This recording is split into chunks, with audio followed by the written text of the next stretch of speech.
Hello, my name is Jared, and this is Does This Work, a comedy podcast. I talk to comedians at every level, from open micers to professional, and while I'm not a professional comedian, I enjoy talking about and learning about comedy. And my next guest is a veteran comedian, teacher, and founder of the Hobart Comedy Lounge with over 25 years experience, one of the most valued minds in in Aussie comedy. His reputation for clean and smart comedy precedes him. Ladies and gentlemen, Gavin Baskerville. Wow, thank you very much, Jared. That is a lovely intro. Oh, ChatGPT loves you. Yeah, I was going to say that's... Okay, I'll go with it. Sure. That's all checks out. Well, thank you for coming. This is great. I'm the second guest of the podcast, Gavin Baskerville. This is great. I'm on a roll here with just legends in the industry. I want to go back in time, as I do, and start off with the question that I'm going to be asking everyone. Gavin, why comedy? Very good question. I think anybody who does comedy has got something wrong with them. It should be classified as a mental illness. I think should be in the book. It was. I think it's a compulsion. I've always wanted to do it even as a teenager. I was always keen, and this is the 80s, and even stand up in Australia wasn't that big a thing even, but there was the big gig and stuff on TV, and I just loved that idea. And they used to have comedians on the midday show, which was lunchtime, hugely popular midday show, which is bizarre to think now that they did a hot top rating show in the middle of the day. So you'd watch the comedians on that when you'd stay home from school, pretend to be sick and stay home, and it was really just to watch the comedians on there. And so it was something I always wanted to do, but I put it off because I never thought I was funny enough. So all my mates were always hilarious. They always had me, rolling around, laughing. So in the group, I never thought of myself as the funny one. So to think I'd be a comedian was kind of, it was hard to reconcile that. So I was 27 before I finally gave it a go, thanks to some alcohol and the Triple J Raw Comedy competition. Yeah, cool. Yeah, which is a way a lot of comics get into it. Luckily for me, it went really well. So I had two. I mean, there wasn't as many comedians obviously in Perth back then. So my third gig was at the Melbourne Town Hall in front of 1,500 people or whatever it was. What a way to start. Yeah, I'm totally out of my depth. I don't know what. I shouldn't have been there, really. I was up slightly closer. Sorry. Yeah, that's all right. Yeah. So, I was up against, Arndo and Chris Wainhouse. Wow. And... Held your own? It went all right. Wow. Yeah. The video's there, and there was some laugh. There was a couple of applause breaks, which is pretty good. Yeah. So I assume they didn't just edit those in. They might have. Well, I was going to ask, but do you think there's some validity in the fact that starting later in your because I see a lot of comedians in the industry and they're 19, 20, 21, and then some are 40, you know what I mean, and they're just starting, like myself. So do you think that because some people start later on, they have less self-consciousness and they're ready to just give it a go and not be so... Yeah, that's interesting. I think the beauty of stand-up, one of the nice things about it is you can start at any age. Yeah. There's not that many creative things that you can get into in your later years. So that's the nice thing about it. I'm really torn about that because, like I said, I was 27. So even sometimes I think, I started too late because, of course, the nature of the industry is it's obviously going to prefer younger, cooler, all the new, they love all that. So, if you start when you're 17, obviously you'll have 10 years experience by the time you're the age I was when I started. Yeah. So but then there's the life experience thing. So, in some ways you're better off being out and getting some life behind you because sometimes the young guys, because once you get into comedy, as you've probably already discovered, it becomes your whole world. And you just hang out with other comedians and you're not really interacting with the real world. Yeah. So it's very important to keep at least one foot in the real world so that you can come up with material. Yeah. So we'll take me back to your first gig. So your third gig was at Raw. Yep. And then, so what? The first gig, was that an open mic? No, or it was the heat. It was the geez, yeah. wow. It was like so I did. There was like 2 heats and then it was Right, yeah. And then you went back to doing open mics after that. Like, well, actually, I was kind of lucky. Like again, when I look at the timing of it, because back then, of course, there wasn't many comedians in Perth and not many comedy nights. And because I had some aptitude, people sort of started throwing gigs at me pretty quick. So, I remember like being given a 20-minute. Essentially a headline spot in Fremantle. Alex Manfred threw it at me, and the thing was, I thought, yeah, okay, no worries, I'll do that, because I always refer to this. I remember growing up, there was this Garfield poster, and it was a picture of Odie the dog sitting in a tree, and the caption was, "It's amazing what one can accomplish when one doesn't know what one can't do." Right. So, and that was kind of this when I got into the comedy. It was like, oh, yeah. So people go, oh, do 20 minutes. And I'm like, yeah, sure, I'll do 20 minutes. And it's like, now I'm going, that's ridiculous that I would go and write 20 minutes. And I did. I went away and wrote 20 minutes and did it. And frustratingly, some of those jokes I'm still doing. They're still, it's like, how did I do that? How did I manage to write that? And so I was getting good spots early on, and I was very lucky to get a good head start. Yeah, I guess the necessity to write coming from like, you've got the gig, now I need the material, it says something, because then it forces you, the creativity to go like, I need, it's like a flight or fight kind of thing. Yeah. So talk to me about then the material then, and how did you look at material back then, and how do you find material now? A lot of it just sort of came to me. I can't even remember what I was. I mean, I suppose some of it had probably been festering in the back of my head for many years before I started doing it. So there was probably a bit of a bank of ideas that I had, but there was an enthusiasm there. But it was also the other thing that, because in Perth we didn't have much live stand-up comedy, there wasn't really a lot of comedy rooms. So the only comedy we saw was on TV, and so they were all professional, high-level comics. So when I went into it, I was aiming for that, and I probably hit about there. Yeah. But what I didn't know was everybody else was there, So by thinking that I had to be that good forced me to write better than if I'd. Does that make sense? Yeah. So I think that was part of it, and so it just came pretty easily. Like I kind of wrote a heap of stuff, and I was pretty prolific there in the early days. And now I find it really hard to get.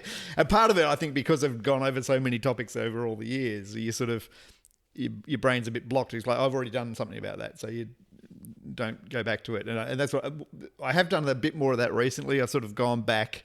And I've called it renovating material. So rather than writing new material, I'm taking some of the old stuff and, adding a deck.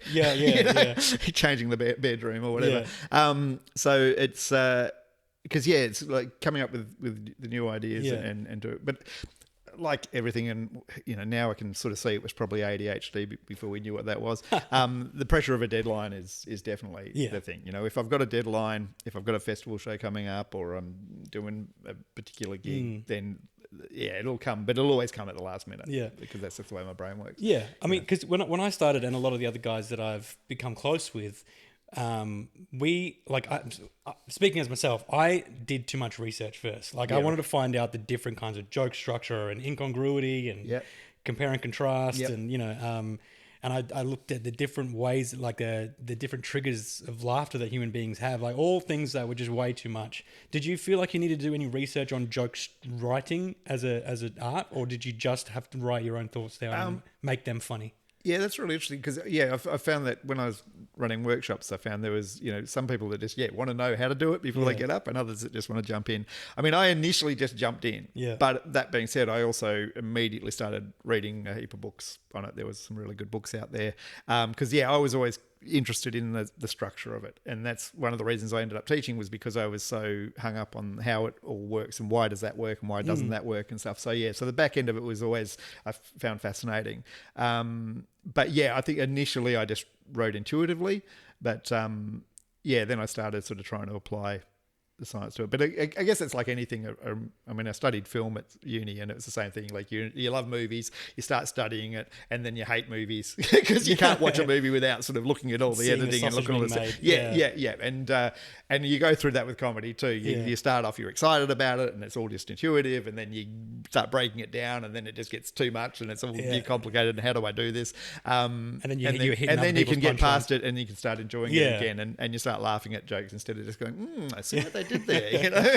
But do you find in that regard that you're looking at people's sets and going, I know where this is going, I know where the punchline. Yeah, there is a lot of that. Yeah, and it's but at the same time, I'm enjoying it more than I used to. I will laugh out loud now, where for a long time I didn't. I just I think the most other comedians will give you if they like a bit is like.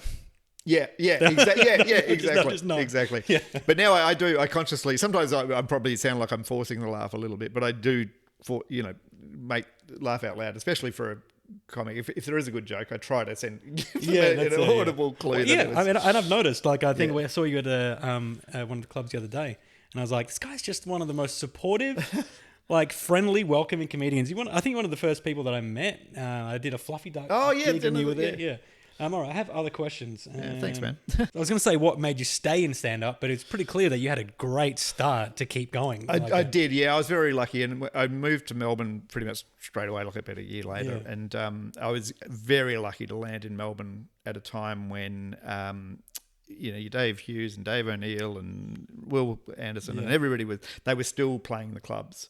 So it was before all the radio, because what happened, the radio stations decided every radio station had to have stand-up comedians and every TV show had to have stand-up comedians.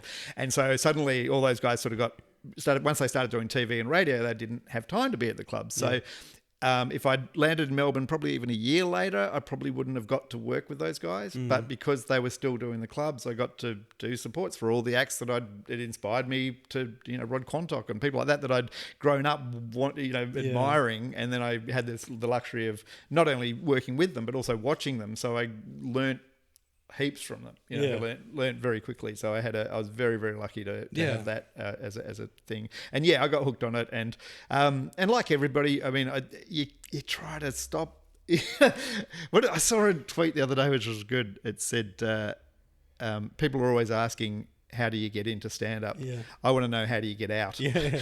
That's true, yeah. That's a good point, because it is a compulsion. And so many comics I know, even ones that have left and gone and done radio and gone and done other stuff, they invariably come back and want to do the clubs again, because it's just, there's something you can't put your finger on it. Like I've performed as well. Like I've been an actor for 12 years and I've played music. Music has been like sort of my main job. I play music every weekend, 3 gigs a week for 5 years, 6 years, I think. Yeah. And it's a different feeling when someone just cheers for a song, like, oh yeah, Wonderwall, whatever. To like 100, 180 people or whatever, just laughing at a joke or an applause break. Hopefully. But 180 people. Where are you doing gigs that you're getting 180 people? No. Like there was just the one. Just the one. Joking. What would you say? What would you say is a bad habit that you see in a lot of new comedians that you think they should not do? The obvious one is trying to be edgy and trying to be controversial. And the worst bit about that is they just keep going to the same topics all the time. And it's like, the pedophiles and the Hitler and all this. It's like it's not even edgy anymore. Like it's not surprising. We've heard. Again, I've been doing this 26 years. I've watched so much open mic, and I cannot even tell you how many times I've seen those jokes being done by open mics. And everybody thinks they're doing something different. No, we're breaking the mold, and we're doing. It's like, no, you're not. It's all been done, and we're not surprised by it at all. Yeah. So that's probably the worst habit. I think people thinking that being shocking is funny, because that's when they're with their mates, they try to be inappropriate, and that's kind of funny to them because they think it's we've been a bit naughty. Yeah. But in reality, it's not that surprising, and it's not that shocking. And and at the end of the day, even if the audience were offended, which I don't think they actually are, I think they're more bored than offended. But even if they were, then why then that's not going to make them laugh.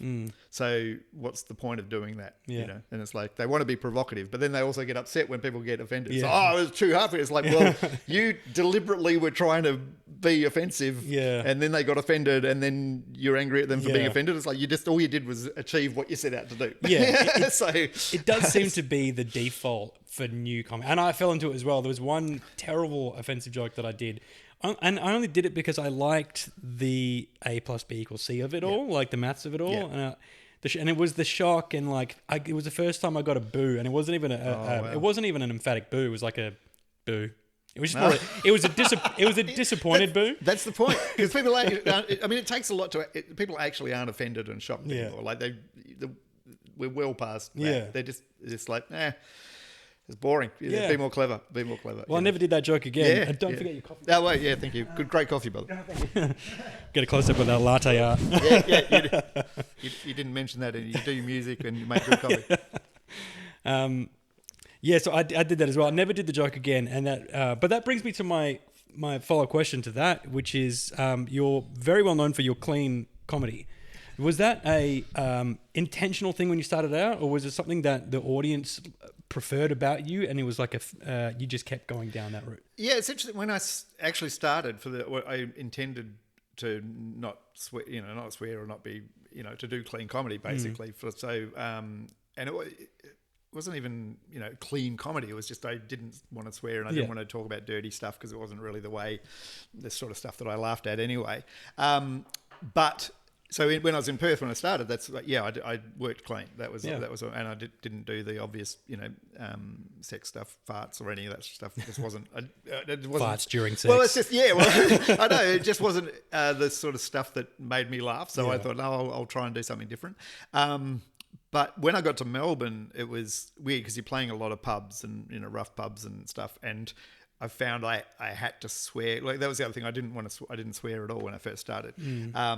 But then I got there, and it was like swearing was the only way to make my jokes sound adult, if that makes sense. And it was a terrible habit to get into. And I definitely swear too much. But it was very frustrating that was what I had to do. And I just have to start doing jokes about things that I wouldn't have done jokes about. But it's like, when you're doing a footy club or something, sometimes that's the only laugh they want you're getting. Blue. So, Well, Seinfeld did the same thing. I don't know if you remember that interview that he did. He talked about early on in his career, he had a joke where he dropped the F-bomb, and he was doing a bit about Superman. And he was saying, as Superman in character, he was saying, talking to Lois Lane, maybe if you didn't fall into a fucking well every other week. Yeah, right. And then he tried it without the swear word, and he didn't get a laugh. Oh, wow. Yeah. And he was like, I didn't like that. I didn't like that feeling that the swear word got a laugh, and he never never swore in his comedy again. Yeah, that's interesting, isn't it?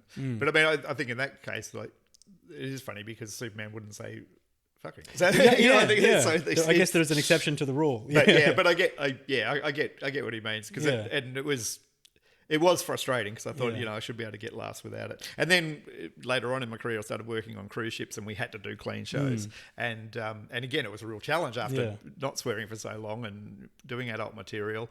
And then you're going, okay, well, how do I do this again? But again, good challenge, and it forces you to go, okay, well, how do I do this, and how do I? Well, I think in any creative environment, by putting restrictions on yourself, it makes you be more creative because you go, well, I have to do this without doing the obvious thing to do, and it's definitely a good way to push the creativity past where it would be otherwise. Well, I mean, I know it's like there's an Aussie culture thing, the C words, F words. It's sort of a constant thing, especially the guys that lean into that stage persona of being this like Aussie larrikin sort of footy guy, but then, like, I always hear chatter about, like, man, I really wish I could do clean, and I've not challenging myself, but I've just been like setting aside more notes to go, this is clean. My whole thing is like, this is boring. Like, but you do it in a way, and all my favorite clean comics, like Nate Bargatze and Seinfeld,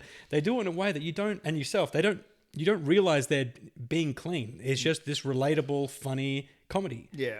So it's not like you're doing like hardcore Christian, no, stuff. that's right. Like, well, that's the weird thing about it. Like, you can be clean, doesn't mean you have to be adult. And that was one of the things that hit me when I got on the ships doing clean stuff. I thought, I can be clean, I just won't swear. Yeah. But then you suddenly realise that some of your jokes are relying on cynicism or being a bit older and a bit more jaded. And so there is adult concepts. Like they need an adult, like it doesn't work for kids because they're not jaded yet. So so there's stuff that is technically adult, it's not swearing or crass. And but that being said too, like I love that you appreciate it because not all the audiences do. Sometimes they like the dirty stuff, like in the sense that I always sort of think of it like this. It's like when you're in primary school, you know, the first thing you start laughing at is boobs, you know, boobs and bums and poo, you know, like, you know what I mean? Like, oh, that's so naughty, you know, and I'm convinced that some people never get past that. Yeah, you know, like absolutely. They just they still laugh at it every single time, and you're like, really? I find that frustrating creatively. But you know, and I used to also be more snobby about it. I'd be like, oh, that comic's crass. But now I'm a little bit more objective about it, and I step back and go, look, if they're making the room laugh, they're doing their job, you know, because and some audiences need that. So if that's what you know, as you're only really a comedian if the audience is laughing. We've all had days when, you know, we're not comedians. Oh yeah, so, I had 2 of those days last week. It's awful. So so that's my thing now. It's like, well, you know, whether I agree with it or not is irrelevant. If they're making the audience laugh, then they're technically being a comedian. You know, it doesn't mean I have to, you know, agree with it or endorse That's it. Right, and so what do you think, like obviously we were talking before we started rolling about the comedy scene being sort of saturated with new comedians. What do you think is bringing them all in? Well, again, the scene has changed a lot. And this, I suppose, taps into why we do it. So again, you know, talk about the old days, but in the 90s, because comedians weren't household names. Like there's well-known comedians like Jim Owen and stuff. There was, you know, Billy Connolly and that sort of stuff. But there wasn't really that sort of, it wasn't a path to fame, if that makes sense, to do comedy. So most of the people that got into comedy weren't doing it to be famous. So, but now people see it as a path to fame, and it's an easy path to fame in some cases. So that's attracting a different audience. So the way I described it was, when I started, it was all people who didn't get enough attention from their parents, and now it's kids that got too much attention from their parents, like TikTok kids. All that, and you know, and their parents that are like literally funding their comedy festival shows and putting, and again, that's not just comedy, that's happening in the music scene as well. You know, like the idea of garage bands with people playing with secondhand equipment, it's gone. You know, they're all private schoolboys with all the latest gear and, you know, thousands and thousands of dollars behind them, and, you know, all that stuff. And even the TikTok stuff, like, I'm not convinced that that's really happening on a viral level. I'm pretty sure there's big money behind anybody that suddenly takes off. Because like I've been playing with it for a long time, and I've been studying it for a long time, and I don't really think you can do it without pouring a lot of money into it. You believe in the industry plant sort of there's theory? Definitely. I mean, it's just, I know how hard it is to publicise anything. I know how hard it is to get anybody to notice anything.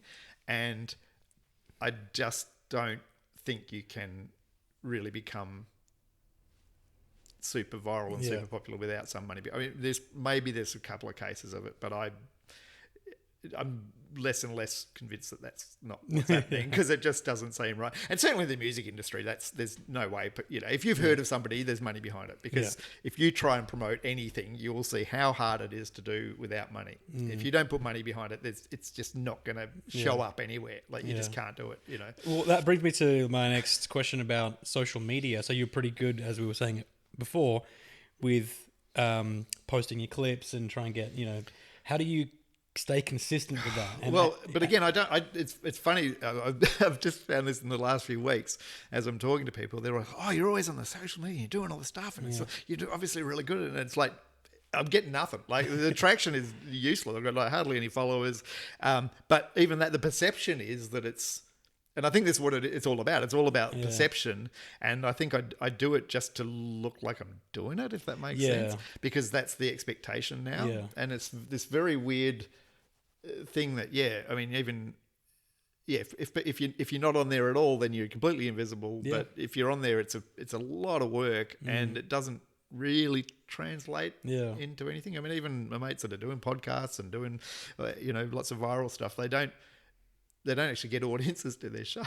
It's still very, very hard to convince people to come out. So, I'm still playing with it. I'm still working on it, but I'm not sure what the trick is with it, or how Well, I mean, there certainly is a lot of perception management. Yeah, my whole thing, it's one of my last like hang-ups. You know what I mean? Like, so I 27 to start is not an old age to start comedy. I started when I was 39.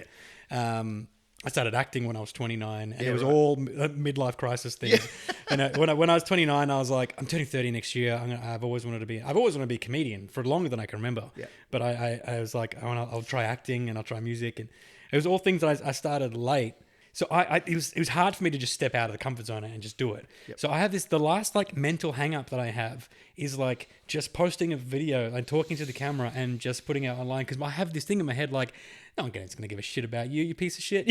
Like it's like, and that's an age thing, and I think it's a generational thing, because younger kids grew up with the cameras the whole life, digital cameras and all that sort of stuff. Like for me, growing up, I don't know about you, there was no photos of us as kids because you got 12 shots and they were all terrible. So nobody's, so you're just not used to being in front of a camera. Well, you had to wind that thing up. Yeah. Well, I mean, I joke about it now, but as a Gen X, you try and get a Gen X person to smile. They don't know how to do it in a photo. They're like, we don't know how to do it because we didn't get any practice. Yeah. But these kids grew up with the, talking on, what do you call it? On the iPhone, making calls on the iPhone. FaceTime. They've grown up with FaceTime and the grandmas and stuff, so they're used to seeing themselves on camera and being on camera. Yeah. Whereas for a lot of us, it's really daunting and it's really terrifying. And like you said, you're going, oh, why would they care?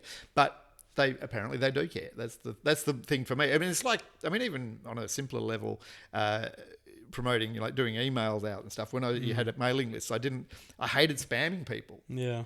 Because for me, I hate getting spam. But the reality is that's how it works. The more you spam people, the more sales you make. It goes against my mind, because I'm like, if I get spammed too much, I'm never buying anything from you.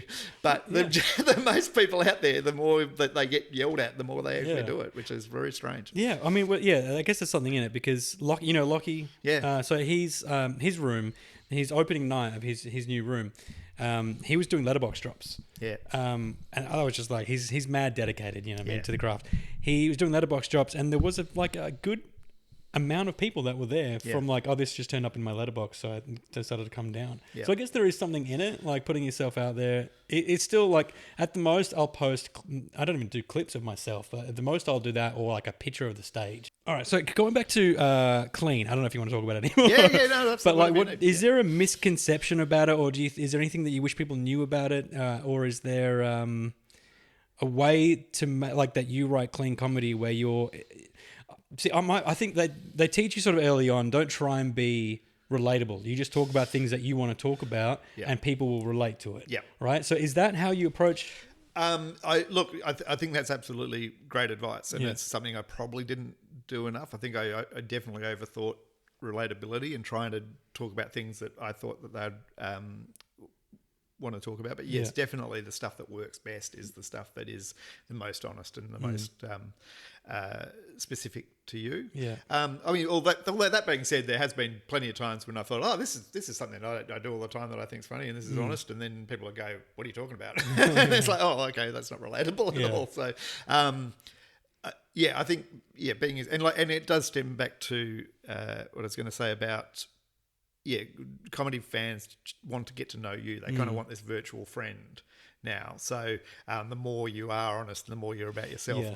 The other advantage to that is that because there are so many comedians, and there's tweets and stuff going out all the time, and threads and posts all the time, and all these TikTok videos, it's very hard to write an original joke, especially if you're trying to write about anything topical or relevant.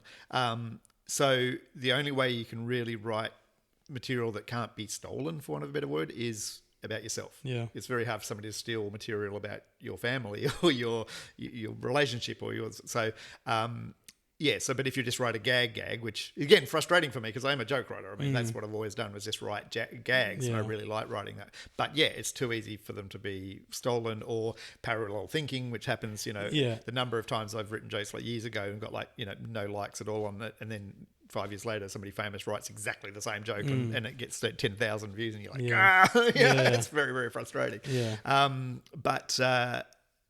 So by being honest and being personal, then you're automatically going to have original material for a bit of work. Yeah, great. So the last thing before we leave is I do have a little segment that I want to do. How are you with writing or like workshopping? Yeah, love it. Jokes on the fly. Yeah, it's a great way. It's a really good way to do jokes. I used to have writing partners when I worked, guys that I used to work with, and that really helps because what workshopping does, it helps you take your brain outside of yourself. Yeah. I have talked to a couple of people who use ChatGPT for the same principle. So, and I did have a little play with it just to sort of see, and I can see how it would kind of work because it does work the same way. Like ChatGPT is trying to write jokes, but the problem, you're guaranteed it's probably stolen the jokes because that's what it does. It reads, but it does still help you just bounce the idea and ask the questions that take you outside the obvious things. So. I've used it before to like rate jokes. Now I don't rate those ratings, but it's still cool to sort of see like, you might want to remove this section or punch it up here. But then I've never used it to write a joke. I've just chucked all my material into it and gone like, what do you think of it? Time it, first of all. I use it to time the material and then rate each one, and then as you use it more, it knows more about your writing style. Which is great. So I've got a joke. Okay. It is clean. It's not really going anywhere right now. But it's like, and again, Lockie Skinner, shout out Lockie Skinner. He gave me some help with this the other night. The Fluffy Duck, shout out Fluffy Duck. So it's two jokes that have a callback. So I'll have a chunk of stuff in between, and it starts with being a 40-year-old dad. So I think all guys end up turning into their dads. Started realizing it recently. Little things started to happen, like I can't watch TV anymore unless the closed captions are on. Right, so I have to have the closed captions on. My son was like, "Dad, you got to get rid of the closed captions." I said, "I'd rather get rid of you." So that's just one thing. So I barely even watch TV because that's what being a 40-year-old dad is buying two expensive TVs and then watching Netflix on your phone, leaning over the kitchen counter, which my wife will often find me doing. I'm leaning over the counter watching Netflix on my phone. I'm watching old reruns of Seinfeld. So just a couple of examples of like what it's like. I also hate lights and switches being on, so I go and just turning off switches here and there, And then that's basically it. I want to end somehow strong there with the light switches, just wasting electricity, just being a grumpy dad. Then I'll do it more set, and then the callback is like I've got this bit where, and again this isn't fleshed out, but it's like it's basically, me and the family went to visit my nana, something, worst funeral ever. You know what I mean? Okay. Like, so it's something like that. Yeah. But then no, I'm joking. I actually did go and visit my nana when she was in hospital and she was alive until I got there because I just hate switches being left on. So it ends like that, and I'm not sure. It's like it's not too dark. Too dark. It's the whole killing my nana thing. Yeah, but the point of anything like that is I don't know if you talked about this last week with Adam, but the benign violation theory. Have we got time to? Okay. You can cut this out if it's too boring. So one theory of comedy is what's called the benign violation theory, which is a violation of a norm or a violation of what we expect, but in a safe way. Yeah. So the best analogy I can think of is being on a roller coaster. So it feels like you're going to die, but you're not going to unless you're at Dreamworld. You know what I mean? Like, so that's exciting because it feels you get that experience like we're going to die, but we know we're not actually going to be dying. So the same with watching an action movie and they're shooting everybody up, and it's enjoyable because nobody's really dying. If that's actual real war footage, you're like, ugh, that's not right. Or when you in your 18-year-old, we've all got those stories of the night we nearly died. And it's funny because nobody actually died. But if somebody had died, that wouldn't be remember that story? Remember that night Jono killed himself? Like that's that's not funny. So it's got to be it's funny because we know it didn't really happen. Yeah. The benign violation. So in your case, we know you didn't really switch off and kill your granny. So it's going to be fine. Yeah. If we turned out she did actually die, and then there might be. She did pass away of natural causes, but Yeah. No, that was that was a while ago now. But that was the only thing. It was just it started with the idea that it was like my family and I went to visit my nana, and then just the rug pull of it was at the funeral, and then I'd do some sort of bizarre activity there. And then I go backwards and go, no, I'm kidding, which I don't really like to do on stage. I don't like to say I'm kidding or that was a joke. Or, I don't think you need to. Oftentimes I think people often use that too much too. They go, that's just joking, just joking. It's like, you don't need to apologise. Just move on. Move on and go, no, but I did go see her in hospital and she was alive until I got there. And then I don't know if that's going to hit or not. And then just try and do the callback with the light switches. I think there's something in that. I think you can play more with becoming like your dad too. Like, and again, the more obscure, surprising thing that your dad does that you start doing, or that you know.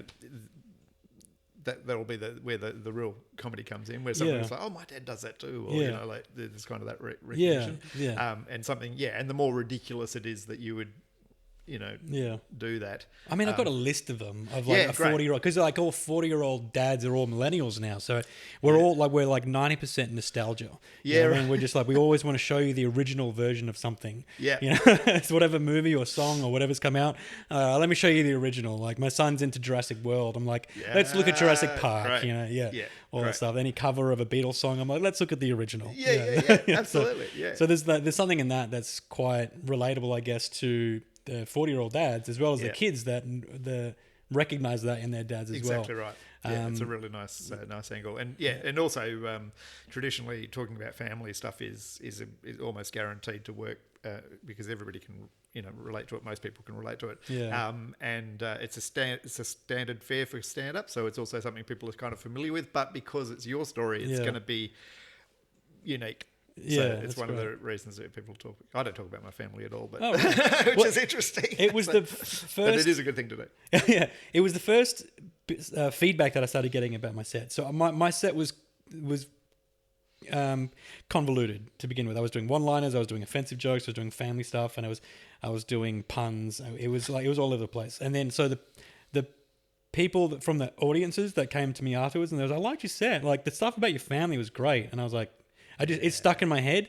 So then, and anytime I started talking about my family, made up or otherwise, it did really well. So then, I just started leaning into that, and I spoke about this with Adam about how the audience kind of Adam Bloom watched the last week's episode about how the audience does kind of tell you who you are, and it helps you sort of hone in on your stage persona, so to speak. So your stage, do you have a stage persona? Well, it's a really good. I don't. That's one of my, and it's because I'm like you. I like too many different things, so I'll do puns and stories and observational stuff. And so what that means is, nobody can fix onto one thing that I do. And if I had just picked one thing and just did that thing, whether it was political comedy or one-liners or whatever, I probably would have had a more successful career.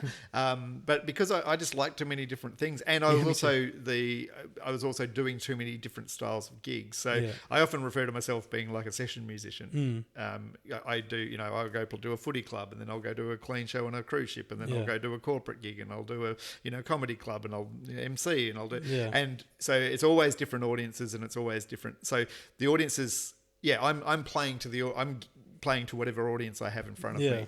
Whereas what you're really aiming for is to bring an audience to you. So you create a thing that the audience is coming to see. So that audience is there to just see you and do your thing. So that's the ideal situation. But picking on something that you've set on is absolutely the way to do that. But it is hard to know what that's going to be. So, because if it's too much, I mean, it's basically by doing all those different styles of things, it's a bit like being a handyman. So a handyman can unplug your toilet for you, but you'll probably call a plumber. So if you do too many things, people don't really know what you do. Yeah. If that makes sense. Yeah. Yes, so you're better off going, I'm a carpenter, or I'm a tiler, or I'm a, rather than saying, sure you can do all those things, but when somebody's looking in the yellow pages, it's like in the old days, or they're googling for a tiler, they're going to look for a tiler. They're not going to go, I need a handyman to do this. I can still smell the yellow pages as well. Yeah. That's another 40-year-old dad bit. Yeah. Is there anywhere do you want to plug? Anywhere you're going to be, or anything you want to? What am I doing? When's this? Actually, it might be a few weeks. Yeah, I'll be back in Melbourne doing some gigs around the place. So and Gavin Baskerville Comedy on socials. Gavin Baskerville Comedy is on Facebook, but there's also Gavin.Baskerville. If you just Google me, they'll knock you. My name's pretty obscure. So I googled you, and there's some old photos of you that pop up though. They're great. But thank you so much for spending the time with me, mate. It was a great chat. It was fantastic. Thank you so much. Yeah. No, thanks for having me. Gavin Baskerville, everyone. Thank you. Stay tuned next week for my next guest, which I won't tell you until next week.